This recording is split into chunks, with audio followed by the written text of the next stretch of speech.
Hey everybody, last week I was out of the office. I was on a cruise ship with my family and four other families. We had 26 of us. We had an amazing time in the Bahamas. We went to Grand Cayman. We swam with some stingrays. It was incredible. One of the things that we spent a lot of our time on was the Flow Rider. Now, if you've been on the cruise, you maybe have tried the Flow Rider. It's not an easy thing to do. It's super fun to do the boogie boards, but the standing up on the Flow Rider is a whole nother level.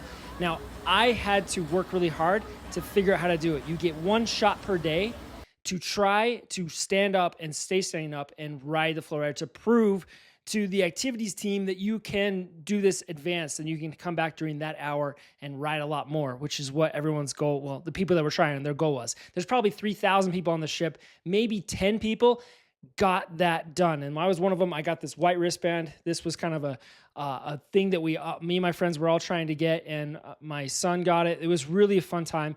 And what happened is people had to put themselves out there to try. And when you try and you fall and everybody's there watching you, it's intimidating. And I'll tell you, like for a couple of days, I didn't think I was going to get it, and I just kept trying.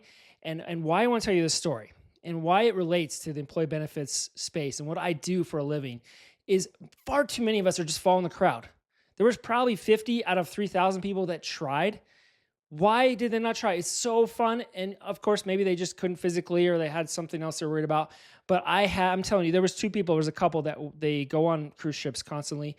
They were, I don't know how old they were, in their 60s possibly. They were amazing. So much better than me on the Flow Rider. And they were pros. They were doing some crazy stuff on there. And there was also younger guys. So it really didn't matter. I mean, age didn't play into it. We saw people at both ends of it. But why I tell you that is when you get out of your comfort zone, you try something different that seems like maybe this isn't what the crowd's doing, you might find yourself able to do things you didn't know you could. And that's what is going on right now in the healthcare space. There are so many opportunities to remove conflicts of interest, to understand how health care is purchased and how the health insurance companies operate so you can navigate it more effectively to help your company grow faster and to keep some of that extra money that is just basically being handed over to them blindly, and by teaching your employees about this system. And that's part of my goal with the Benefits Rebellion, is just teaching people what this is all about. When you go to the doctor, they're using your money from the premium to pay for it.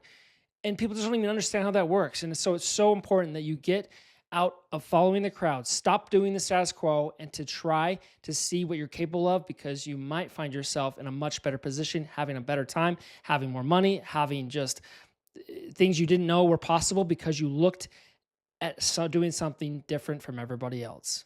And that's my challenge. Look at your benefits. What could you do differently that could possibly get you on a better strategic path